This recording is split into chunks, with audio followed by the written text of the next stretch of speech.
ओम नमो भगवते वासुदेवाय। ओम नमो भगवते वासुदेवाय। ओम नमो भगवते वासुदेवाय। श्रीमद् भागवतम तीसरा कैंटो 15वां अध्याय। तो हम 15वां अध्याय को समाप्त करेंगे इस श्लोक से। और हम सुन रहे हैं किस प्रकार से चार कुमार और जय विजय और अब भगवान भी वहां पर साक्षात आ गए हैं। जय विजय का हृदय परिवर्तित हो गया है। जैसे ही उन्होंने भगवान के दर्शन किए उनका हृदय तृप्त हो गया। जब हमारा हृदय तृप्त हो जाता है तो हमारे हृदय से क्रोध चला जाता है कि नहीं। हम छोटी मोटी गलतियों को माफ करते हैं। ऐसा होता है ना, बहुत बड़ी खुशखबरी आई है घर में, हाँ, कोई गलती भी हो जाएगी तो हमें छोड़ो यार, बहुत बड़ी खुशखबरी है, कोई बात डज नॉट मैटर। तो जब हृदय तृप्त होता है तब क्रोध भी नहीं आता है। किसी की गलती गलती दिखती नहीं है, क्योंकि बड़े प्रसन्नता है, आज बहुत अच्छा, आज मेरा मूड बहुत अच्छा है ना। है ना, छोटा बच्चा देखता है कि पिताजी को रिपोर्ट कार्ड कब बतानी है, पिताजी आज अच्छे मूड में नहीं आए। हाँ, जिस दिन अच्छा मूड है पिताजी ये नंबर कम रह गए, कहते कोई बात नहीं बेटा, आज मैं बहुत खुश हूँ, बस हो गया काम। तो इस प्रकार से जब हमारा मूड अच्छा होता है, यानी कि जब आदमी, तो कहने का मतलब ये है कि भक्ति हमें ऐसा आनंद देती है कि हमारे हृदय को तृप्त कर देती है, तो संसारिक कमियां हमें दिखनी बंद हो जाती हैं और हम प्रसन्न चित्त रहने लग जाते हैं। तो ऐसा कुछ घटना यहाँ पर हुई है और भगवान के चरणों में तुलसी दल अर्पित हुए, उसकी सुगंध से ये लोग पूरी तरह से भक्त बन चुके हैं और ये बड़ा ग्लोरीफाई करते हैं भगवान को। तो 50वें श्लोक में बोलते हैं, प्रादुश्चकर्थ यत इदम पुरुहूत रूपम तेनेश निवृत्ति मवापुरलम दिशो नः तस्मा इदम भगवते नम इद्विधेम यो अनात्मनां दुर्दयो भगवान प्रतीतः। अतः हे प्रभु, हम भगवान के रूप में आपके नित्य स्वरूप को सादर नमस्कार करते हैं। हम चार आपके नित्य स्वरूप को, नित्य स्वरूप भगवान का कृष्ण रूप, नारायण रूप, ये जो है सादर नमस्कार करते हैं, जिसे आपने इतनी कृपा करके हमारे सामने हमें प्रकट किया है। आपका परम नित्य स्वरूप अभागे अल्पज्ञ व्यक्तियों द्वारा देखा नहीं जा सकता है, किंतु हम इसे देखकर अपने मन में तथा दृष्टि में अत्यधिक तुष्ट हैं। देखिए, ये वो व्यक्ति हैं जिनके अंदर सारी यौगिक पावर्स हैं। ऐसी योगिक पावर मैंने किसी के अंदर नहीं देखी, अष्ट सिद्धि वाले लोगों पे, कि जो अपनी आयु को रोक ले। देखा आपने कोई ऐसा योगी, जो आयु को ही रोक ले, वो बच्चा है तो बच्चा ही बना रह जाए। तो यानी कि कितनी सिद्धि है संसार में। किसी के बाद योगी पावर्स आती है तो चाहता है कि संसार को मुट्ठी में कर ले, पैसा कमा ले, लोगों को धोखा दे दे, कुछ भी कर दे। ऐसा कितने लोगों ने किया, योगिक पावर से उन्हें कुछ शक्तियां मिली, उन्होंने लोगों को धोखा देना शुरू कर दिया, अपने आप को भगवान बना लिया। ठाकुर भक्ति विनोद के सामने भी एक ऐसे ही व्यक्ति आया था जिसने अपने आप को नारायण कहा। उसके बाद कई सारी यौगिक शक्तियां थी, लोग आते थे तो कुछ कर देता था, लोगों ने उसको नारायण कहना शुरू कर दिया और बदले में उसने धन मांगना शुरू कर दिया। कई घटनाएं होने लगी, स्त्रियां मांगना शुरू कर दिया। तब भक्ति विनोद ठाकुर ने उसका पर्दाफाश किया। तो लेकिन यौगिक पावर आने के बाद आदमी पागल हो जाता है और आदमी बहुत कुछ हासिल करना चाहता है संसार में। लेकिन ये योगी क्या कह रहे हैं, ये योगी कह रहे हैं कि भगवान को देख कर ही हम संतुष्ट हो गए। ऐसे योगी या ऐसा पावरफुल व्यक्ति कभी संतुष्ट नहीं होता है। वो चाहता है मैं इसको लूट लूं, मैं उसको लूट लूं, उसकी ग्रीड बढ़ती चली जाती है। लेकिन यहाँ पर देख रहे हैं कि ऐसे व्यक्ति भी जो कि यौगिक पावर से परिपूर्ण थे, वो भगवान के स्वरूप को देखकर कहते हैं कि हम पूरी तरह से तुष्ट हो गए। चारों मुनि अपने आध्यात्मिक जीवन के आदि में शुरुआत में निर्विशेषवादी थे, प्रभुपाद कह रहे हैं, किंतु बाद में अपने पिता एवं गुरु ब्रह्मा जी की कृपा से इनको आध्यात्मिक ज्ञान मिला और ये भगवान को समझे। कम से कम इन्होंने हृदय में भगवान का दर्शन किया। दूसरे शब्दों में, जो योगी जन निर्विशेष ब्रह्म या अंतर्यामी परमात्मा की आकांक्षा करते हैं, पूरी तरह तुष्ट नहीं होते हैं। फिर भी यदि वे अपने मन में तुष्ट हो भी जाएं तो आध्यात्मिक दृष्टि से उनकी आंखें तुष्ट नहीं होती हैं। किंतु जैसे ही ऐसे व्यक्ति भगवान की अनुभूति करते हैं तब वे तुष्ट हो जाते हैं। यानी कि भक्ति करके ही हम तुष्ट हो सकते हैं। ब्रह्म संहिता में कहा गया कि जब हम अपनी आंखों में प्रेम के अंजन लगाते हैं तो हमारे हृदय में कृष्ण प्रेम पैदा होता है। ये प्रेम का अंजन पैदा कैसे होता है? ये प्रेम का अंजन होता है भगवान के बारे में सुनने से। तब हमारी दृष्टि बदल जाती है भगवान को देखने की, और तब हमें संतुष्टि महसूस होती है। तो इस प्रकार से चार कुमार पूर्ण रूप से संतुष्ट हुए, और इसी प्रकार ये अध्याय भी अंत हुआ। तो हम शुरू करेंगे चैप्टर 16, जिसका शीर्षक है वैकुंठ के दो द्वारपालों जय और विजय को मुनियों द्वारा श्राप। तो श्राप तो मिल ही चुका है, आप देख ही चुके हैं। अब आगे क्या होता है वो हम सुनेंगे। तो ब्रह्मा जी बोलते हैं, ब्रह्मोवाच, आपको याद होगा ये सारी कथा ब्रह्मा जी सुना रहे हैं देवताओं को, कि दीति के गर्भ में ये दो लोग हैं कौन। तो ब्रह्मा उवाच इति तत् गृणताम तेषां मुनीनाम योग धर्मिणाम प्रतिनद्य जगाद इदम विकुंठ निलयः विभु। ब्रह्मा जी ने कहा, इस तरह मुनियों को उनके मनोहर शब्दों के लिए बधाई देते हुए भगवत धाम में निवास करने वाले पूर्ण पुरुषोत्तम भगवान ने इस प्रकार कहा। अब भगवान बोलना शुरू करते। तो इससे पहले मुनि भगवान की गुणगान कर रहे थे, अब भगवान बोलना आरंभ करते हैं मुनियों को, चार कुमार को। हाँ, क्या बोलते हैं? श्री भगवान उवाच एतौ तौ पार्षदौ मह्यम जय विजय एव च कदर्थी कृत्य माम यत् व बहु अक्रताम अतिक्रमम। भगवान ने कहा कि जय तथा विजय नामक मेरे इन परिचरों ने मेरी अवज्ञा करके आपके प्रति महान अपराध किया है। ध्यान से सुनने वाले हैं ये सेंटेंस, कि एक तरफ है भगवान के भक्त जो अभी अभी भक्त बने एक प्रकार से, लेकिन बड़े उच्च लोग हैं, क्योंकि वो अपनी शुद्धता से वैकुंठ तक पहुंच गए। वेरी क्लीन, वेरी क्लीन, हृदय एकदम साफ है। हाँ, तो भगवान अपने भक्तों की हमेशा रक्षा करते हैं, उनका अपमान नहीं होने देते हैं। और दूसरी तरफ है उनके जय और विजय नामक मेरे इन परिचरों। तो बोलते हैं मेरे परिचर हैं ये। हाँ, यानी कि अभी भी ऐसा नहीं बोल रहे हैं कि ये मेरे नहीं है, यूजलेस लोग हैं। जय और विजय मेरे परिचर हैं, इन्होंने आपकी अवज्ञा करी है, ये गलती करी है। तो ये भगवान की खासियत है कि भगवान अपने भक्त का नाश नहीं होने देते। अगर उससे कुछ अपराध भी हो जाता है तो कुछ ऐसा व्यवस्था करते हैं कि वो अपराध से बच सके, या जल्दी से उनके पास आ जाए, या उनके दर्शन करता रहे, उनके चरणों को ना भूले, और उसको अपने से दूर नहीं करते। इस प्रकार से क्यों कह रहे हैं अभी भी ये मेरे हैं, लेकिन इन्होंने अवज्ञा करी है आपके प्रति, आपका अपराध किया है। तो भगवत भक्त के चरणों पर अपराध एक भारी दोष है, प्रभुपाद कह रहे हैं। हाँ, अक्सर हम ये सुनेंगे इस टीचिंग्स में कि कैसे हम संसार में सब कुछ कर लें, लेकिन भक्तों के प्रति अपराध ना करें। इसके प्रति अधिक सचेत रहना चाहिए, क्योंकि उससे हमारी भक्ति समाप्त हो जाती है और हमें गिरना पड़ सकता है। यहाँ पर चार कुमार जय विजय बड़ी ही उच्च अवस्था में थे, लेकिन उच्च अवस्था से भी व्यक्ति कैसे गिर सकता है। हाँ, उसका यही कारण है। कई बार आप देखेंगे कि भक्त जो है भक्तों से दूर हो गए, भक्ति छूट गई। उसका मुख्य कारण ही रहता है, जो यहाँ पर एक एग्जाम्पल मिलता है, यानी कि वैकुंठ से भी हम लोग नीचे गिर सकते हैं यदि वैष्णव अपराध करें। तो फिर संसार में तो क्या कहें। तो वैकुंठ से भी ये लोग नीचे जा रहे हैं अब, क्योंकि इन्होंने भक्तों के प्रति अपराध किया। अब चाहे अनजाने में किया, but we should be extra careful while dealing with the Vaishnavas, क्योंकि हम सोच रहे हैं अपने नजरअंदाज से, हमें नहीं पता है कि क्या है उसका नजरअंदाज, उसका क्या सिचुएशन है, या क्या हुआ था या क्या नहीं हुआ था। हम अपनी बुद्धि से सिचुएशन लोके कुछ डिसाइड कर लेते हैं। अगर कोई भक्त से गलती भी हुई है तो we are nobody to punish. Actually punishment दी जाती है अथॉरिटी से, या फिर भगवान स्वयं पनिश करते हैं। इस प्रकार हमें अपना हृदय को उदार करना पड़ेगा। अगर हम वैष्णव के प्रति उदार नहीं है तो जीवेर दया कैसे करेंगे।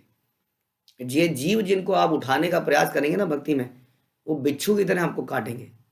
आप पानी से बिच्छू को निकाल लोगे जो मर रहा है, और वो आपकी हथेली पे काटेगा, लेकिन आपने सुना होगा कि वो साधु दोबारा से बिच्छू को उठाता है, वो फिर से काटेगा। तो संसार में जब हम जीवात्माओं को बचाने जाएंगे तो हमें ही डंक मारेंगे, और ये डंक लगेंगे। जो प्रचारक हैं, जो प्रचार करते हैं, उन्हें इस बात का एहसास होगा कि डंक लगेगा, लेकिन साधु अपना काम छोड़ता नहीं है।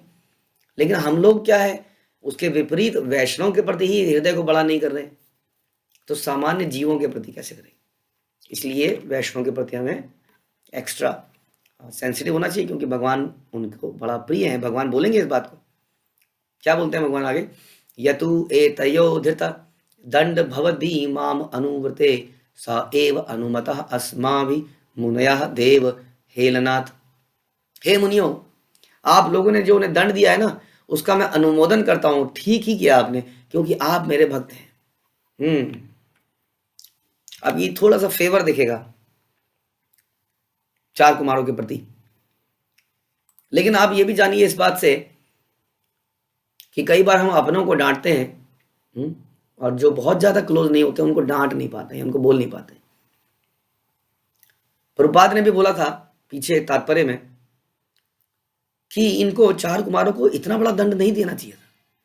हाँ, अब लेकिन क्या है कि ऐसा लगता है कि जय विजय भगवान के बड़े क्लोज हैं, उनको डांट पा रहे हैं, उनको बोल पा रहे हैं। गलती तो करी उन्होंने भी, दोनों पार्टी ने गलती करी है, लेकिन यहाँ पर डांट एक पार्टी की ज़्यादा लग रही है।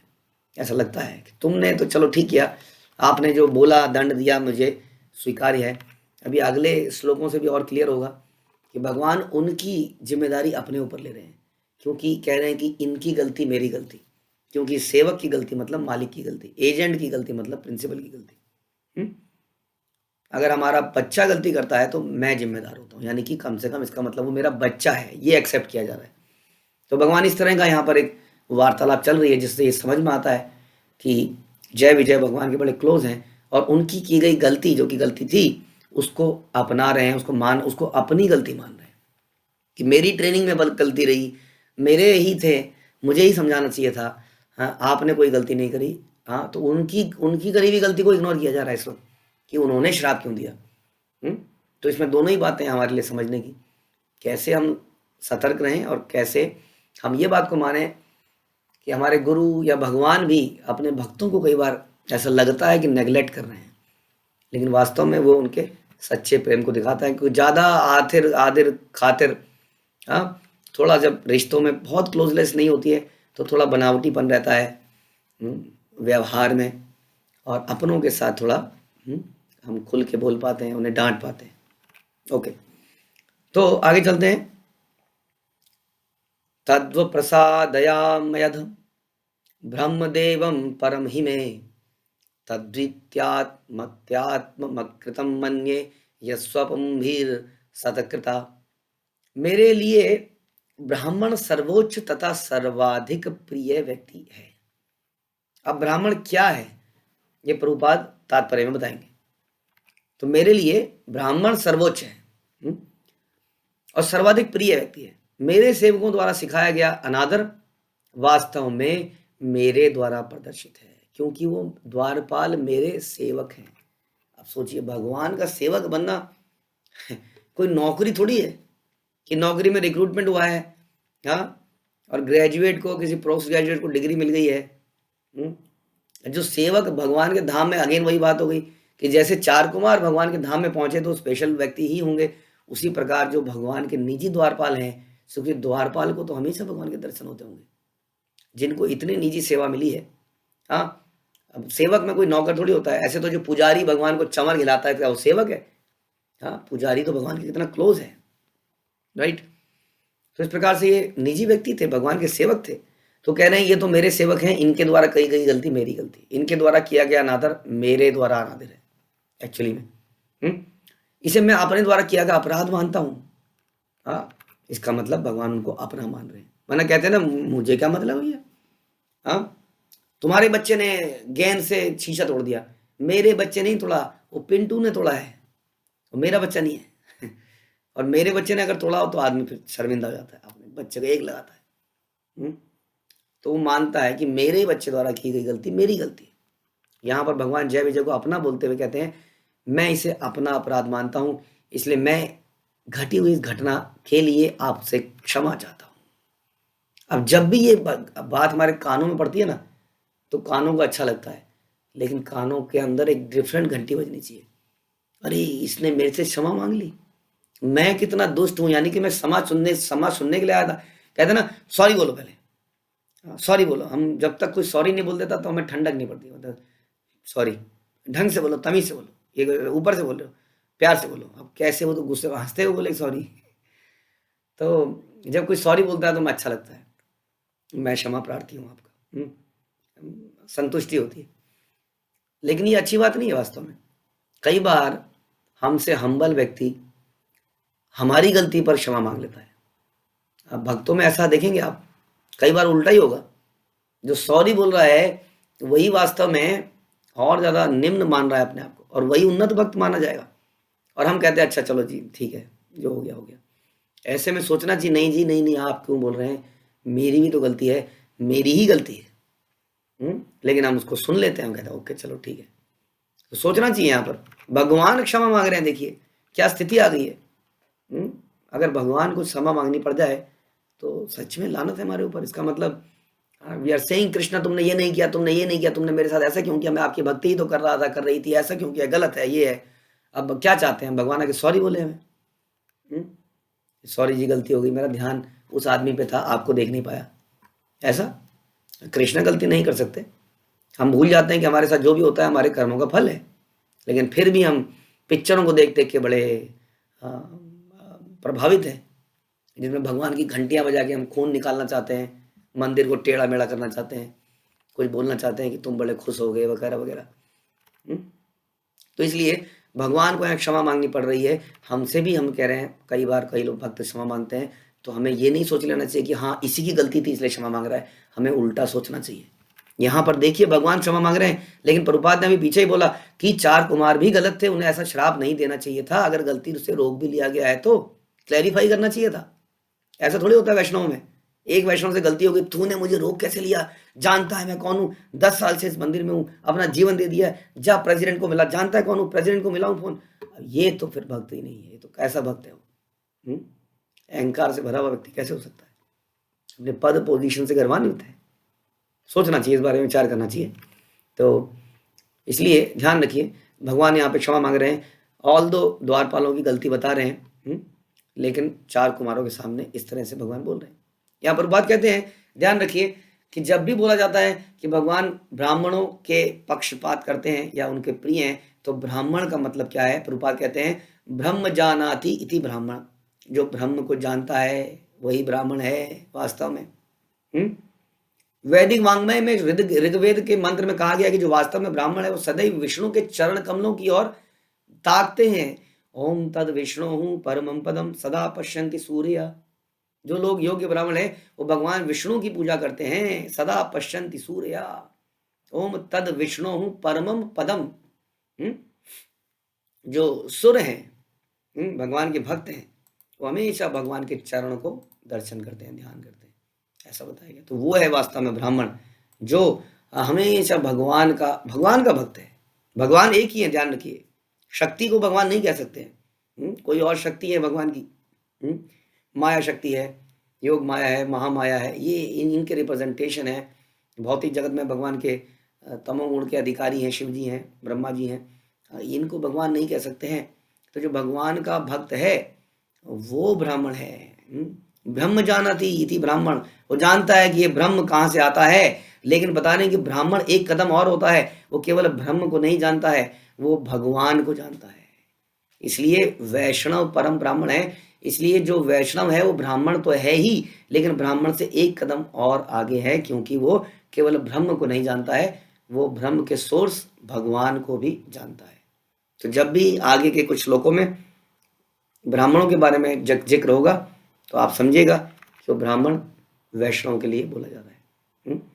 तो भगवान बताएंगे किस प्रकार से वैष्णव के लिए भगवान बड़े सतर्क रहते हैं। और यहाँ पर ऐसा लगता है कि 4 कुमार को तो वैष्णव कहा जा रहा है, लेकिन जय विजय को नहीं। जय विजय तो उनके अपने ही हैं, निजी हैं, वो तो खुद ही को मान रहे हैं ये गलती मुझसे ही हुई है। इससे हमें बहुत सीख मिलती है जो हमने आज सुना। आगे क्या होता है, कौन कहाँ जाता है, क्या निकलता है, इसको हम अगले प्रवचन में सुनेंगे। हरे कृष्णा। श्रील प्रभुपाद की जय। ग्रंथराज श्रीमद् भागवतम की जय।